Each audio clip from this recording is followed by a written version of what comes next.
Nice. Awesome. Well, let's get started.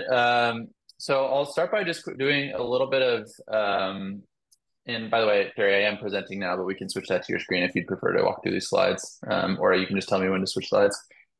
Okay.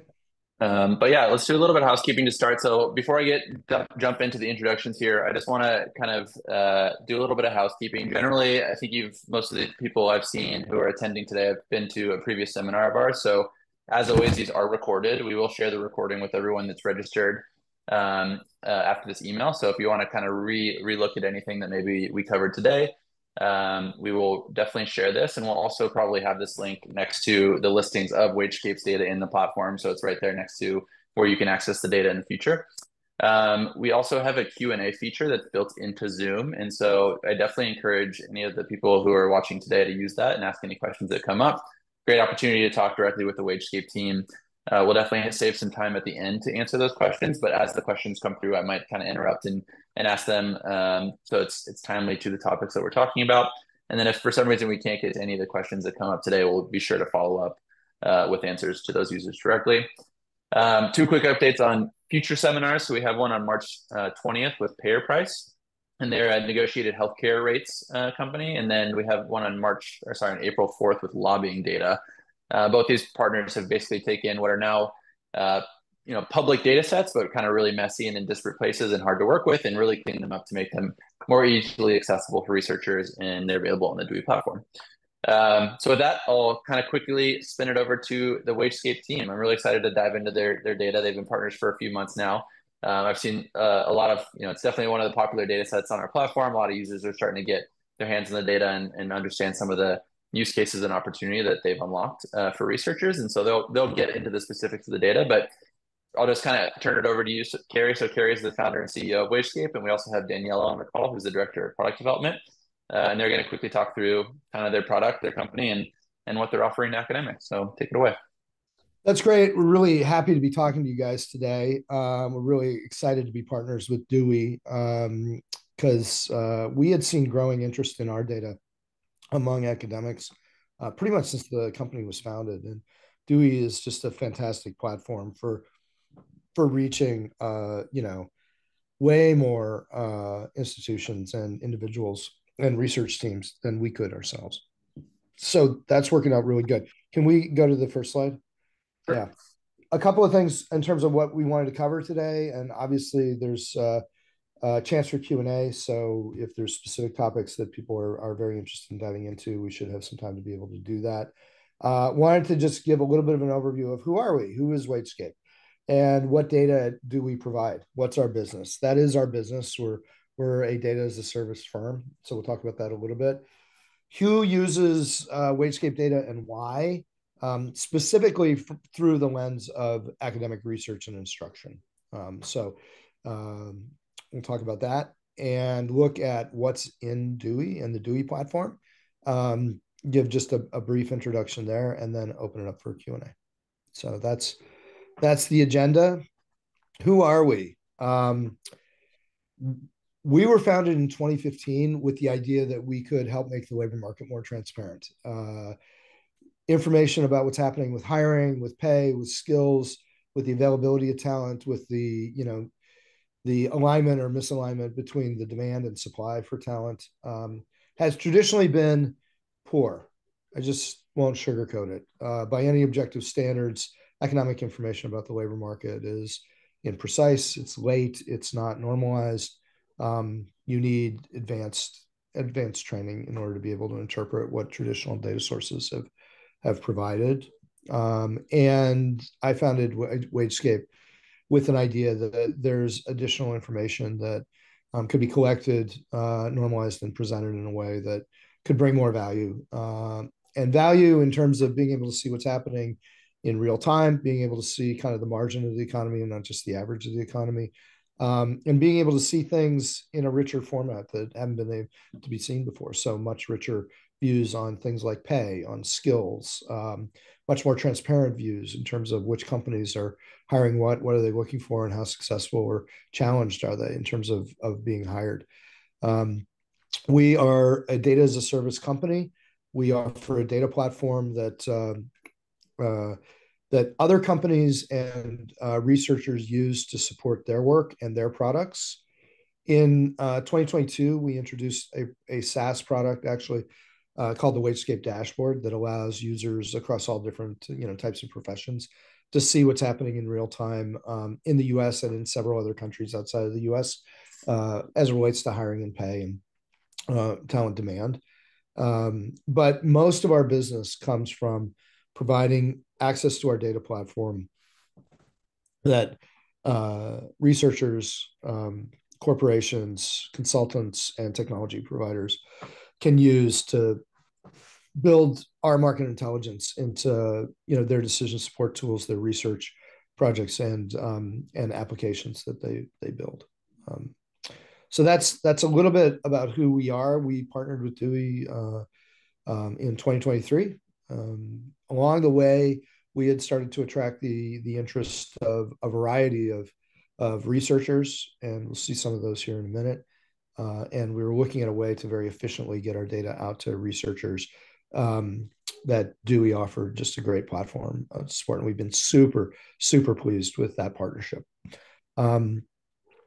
That's a little bit about who we are as a company. Let's talk a little bit about the kind of data that we provide in general. Our business started specifically looking at real-time hiring data. So we built an ability to capture from online sources, so company websites, job boards, and so forth, who's hiring, what are they looking for, how much are they going to be paying, and so forth. Right now, that captures data from 61 countries. As an example of the scale in the US, we capture right now, the figure is close to about 90% of all new jobs that are being created. And we update that every day. We do a full image update every day of who's hiring and what are they hiring for.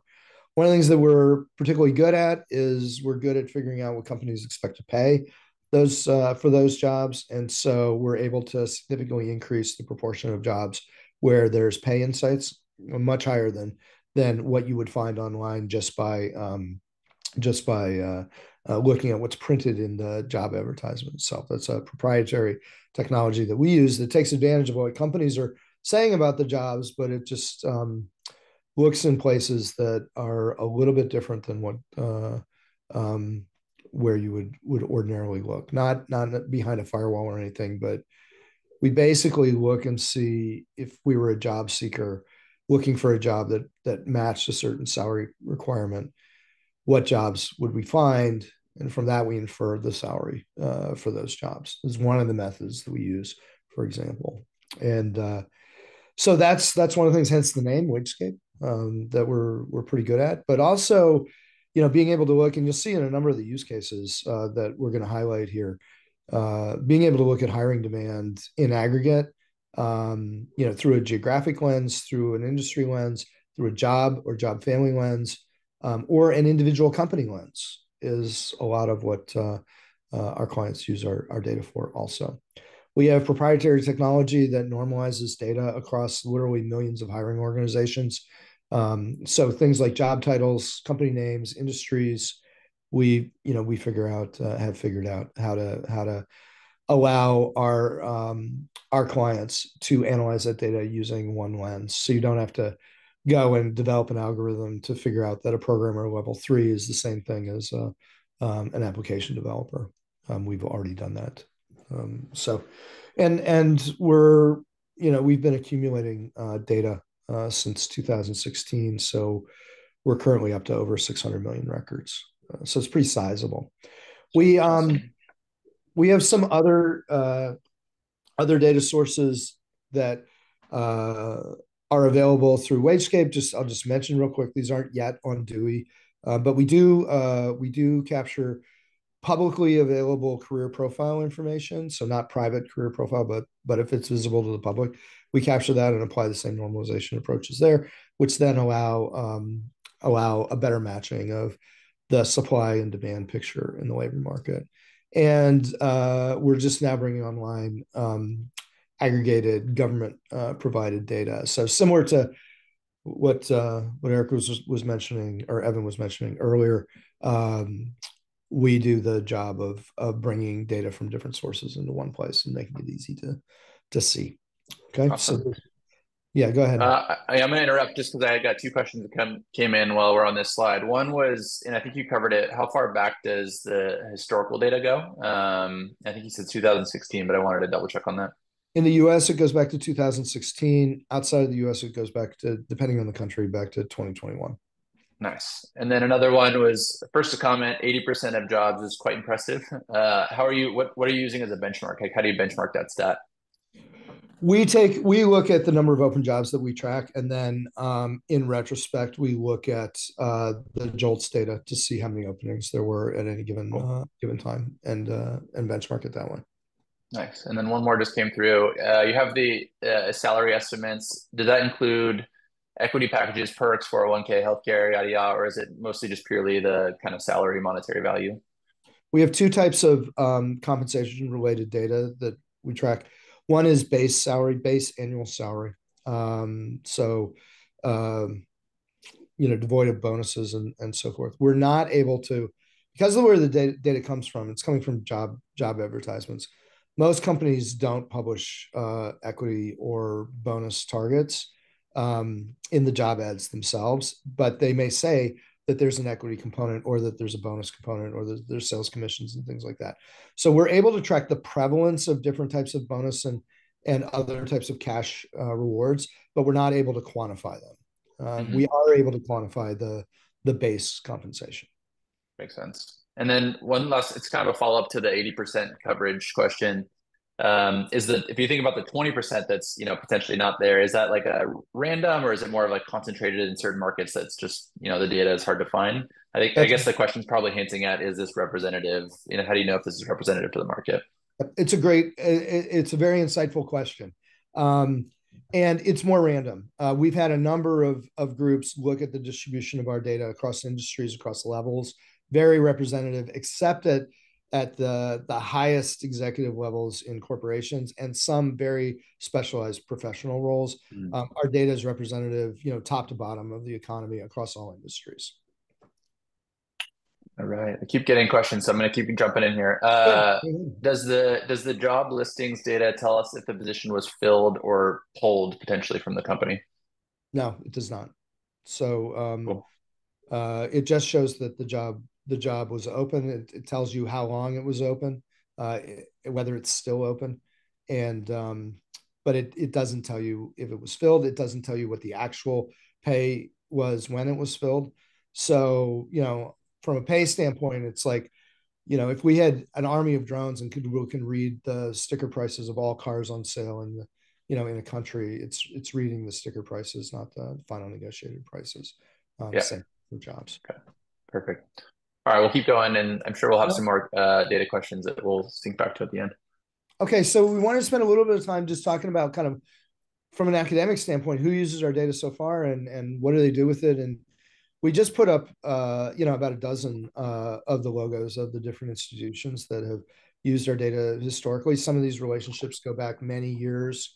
Some are fairly new, but there's even more now through the Dewey platform that aren't reflected on this page. And so, not just within the U.S., but in many countries in both Europe and in Asia, researchers are using our data, and they use it for really different things, which is on the next page. So some of them use it for use cases that you can anticipate, like help me understand how the skills requirements for data scientists are changing so that I can design curriculum, and evolve our data science curriculum. That's one of the use cases that one of the folks on the previous page did. Stanford actually 3.5 years ago came to us and said, these GPT models are going to have a huge impact, and we want to start to anticipate what the impact on the configuration of jobs and job content is going to be. And we were like, what is GPT? But they were way ahead of that, and so they used that to not only understand kind of what the implications of having the ability to automate content development would be on the scope of all kinds of different jobs, but they also were able to look at how's that potentially impact the value of jobs and the value of specific skills. What when COVID, and even for 2 years after COVID, the ability to look at before and after to say what's been the impact in terms of hiring and organizational configurations as a result of COVID, which, where had there been changes in terms of the economy, new companies and companies that are perhaps, struggling, using our data for that. There's been a number of folks that looked at that. A couple of the school's data science programs used our data to come up with pretty advanced models for both the stock market and for the real estate market. A number of institutions use our data to support actual curriculum, so graduate level curriculum at the practicum and the capstone level, generally in their data science fields. Looking at the impact of remote work, there's ongoing work that's associated with that. More and more, we're seeing a lot of interest in terms of what's going on with skills, not just jobs.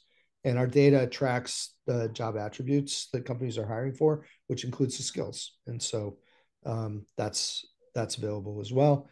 So these are just some of the examples, and you can see that they cover kind of a full breadth, and some of them are related to understanding what's going on with the labor market itself, and some of them use the labor market as a proxy for other kind of forecastable items like stock and business outcomes, as well as local market outcomes. So lots of possibilities here, and lots of opportunity to be creative. And that's one of the reasons why we wanted to get our data in the hands of as many researchers as possible. Okay, so what's on Dewey? What's available to you? If you go on Dewey, this is what you'll see in terms of a summary description of our data set. You basically get our data platform for hiring demand. We just lag it. We lag it about 12 months. And that's covered in your subscription to Dewey. Right now, it's limited to just the US data. How is it set up? If you look on the next page, our data is set up in a relational database format. There's 6 tables that represent different things, and all that data is available to you. There's a master table that has all the kind of core information about a job listing, when it was posted, what location the job is in, what the company was that hired it, how long, or when it was last modified, and a variety of other things. There's a table that tracks the time series for the job, so when it was open, when it was closed, what its current status is, and how long it stayed open. There's a table that shows which, the actual titles of the jobs, and that's sometimes companies will post a job multiple times, the same job multiple times with slightly different titles, and so we show all the ones that we're able to find there. Our tags table is really the job attributes, so these include things. There's a taxonomy of about 11,000 different attributes that we track, and they include skills is the biggest proportion of that, but years of experience, academic requirements, work setting, and work requirements, like whether it's union or non-union, part-time, full-time, so forth, and salary and compensation data. So the ability to see kind of what's going on from a pay standpoint as well. We normalize the job titles into a role catalog that's got just over 6,000 roles in it, so job definitions, and that normalization is available as well. On each of these tables, one of the things, if you're going to use them, to just recognize is that they're all linked. And so all the tables contain data about individual job listings. There's no aggregation at all. And the linking field on all the tables is a field called job ID. Every job advertisement gets a unique ID that we assign to it. And so by using that ID, you can compile the complete picture of what's included in that job across the various tables that we provide. So that's it, kind of soup to nuts, who we are, what kind of data that we specialize in, what academics have used our data for, and what's available to you on Dewey. So with that, we'll just open it up to any further questions. Awesome. Thank you for that. I got a couple questions that came through. The first one was asking about any public examples of citations of like maybe studies that have been done, and then they followed up kind of realizing that a lot of the examples you mentioned were maybe more private versus kind of peer-reviewed published research. But I'm curious if you've maybe seen some of the published research and any links that I could use as a follow up in this email to send to folks. So there is published research that came out of Stanford a couple of years ago that is cited. The principal researcher there was Professor Sarah Bana, and so you should be able to find that online. Perfect. One example. Yeah. There's not too Anyway, much that's been published, to be honest with you. But there was also some work coming out of MIT that used our data yeah. partnership with Yeah. Stanford. So Yeah, I know of some in-flight work for sure. But I guess you did have a name change in not too recently, right? So maybe there is also a different name they're looking for in terms of their citation. yep, I'm glad you brought that up, and it's probably worth noting in the notes, which is when we founded WageScape, the name of the company was Greenwich.hr, like Greenwich, England. And there's a whole geeky backstory to that name. But when we launched our SaaS application, the WageScape dashboard, that name resonated so well in the marketplace that we just adopted that name for the whole company. So Nice. a variety of research is available under the Greenwich.hr citation as well. Perfect. Yeah, and he mentioned Sarah Bana as a UCSB alum, so he will reach out to her directly. Actually, it sounds like, which is great. Let me see. What's the coverage from an industry perspective? So Um, or could you define the labor market as a whole? Like, what does it include or exclude? all industries, all levels Mhm. of jobs. So there's really when we initially launched, there was a period of time for about a year and a half where we didn't have things like government. There were a couple of industry verticals that we didn't have good coverage in, but that's been changed. And so, and also, industries in general have just embraced online job listing, especially in the US and other countries. And so it's very representative across all industries. Cool. One question for me, I always ask this kind of at the end. What's next for you? You hinted at some products you're already kind of building that, aren't on the Dewey platform today, but when you think about continuing to grow the offering, expand it, improve it, what's top of mind for you guys as you continue to grow the business? There's lots of exciting stuff that Daniela's team is right in the middle of. That here are a few things. There's one set of opportunities that we're pursuing, which is about getting our data available in more ways to people that can benefit from it. So we've got a greater number of partnerships where companies are embedding our data into their own technology. So when users need as context what's happening with hiring or pay or the competition, they'll see our data just naturally where they work. That's a big thrust for us as our company. Related to that, we're getting ready to introduce later this year a whole library of APIs that allow for very easy application development and very easy kind of private development of reports and so forth that are highly custom.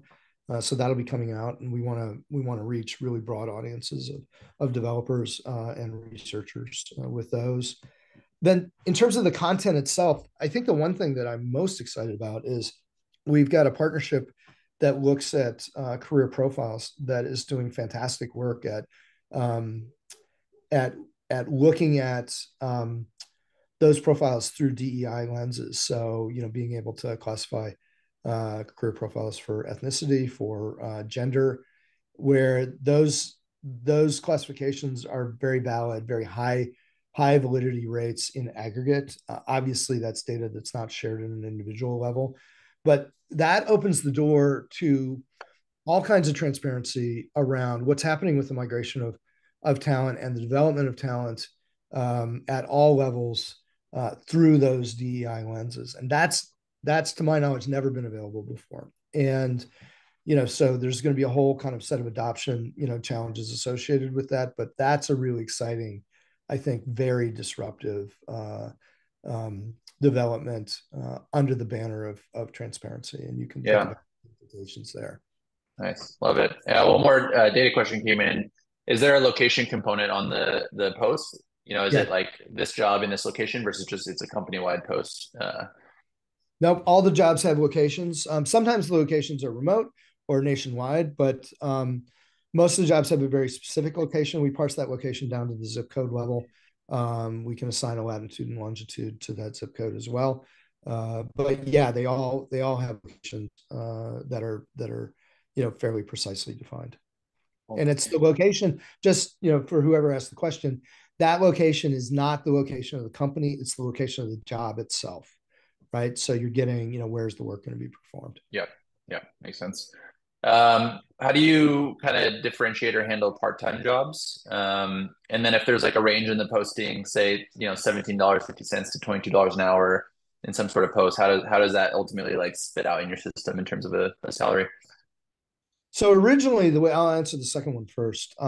The way that we did that originally was we just took the midpoint of the ranges and published that, but that was not good enough for a lot of people, especially as transparency requirements were growing. And so we added an entire capability specifically to address that we call precision pay. It's a trademarked ability that we have where we show the actual ranges and we show the different places where we get the pay information. So there's what's in the listing, there's what the listing site itself estimates, there's what we discover using our own methods, and then what we can model using our own AI methodology. And we show all of that, right, using our precision pay tables, so that you've got total transparency and total control over that, where the data is coming from.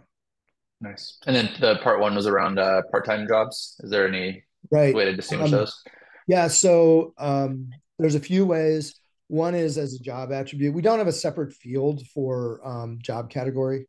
Um, and the way that we handle that is through the job attributes, looking at, is it part-time or is it contractor? Just in all honesty, most of what we track is full-time jobs. Perfect. Perfect. Well, I think that's it. Carrie, Danielle, thank you so much for your time. This was really insightful. And for everyone who attended, thank you for joining. Like I said, you'll get an email here in the next day or two with a link to the recording, and we'll be sure to send that on and any other resources we talked about that we mentioned.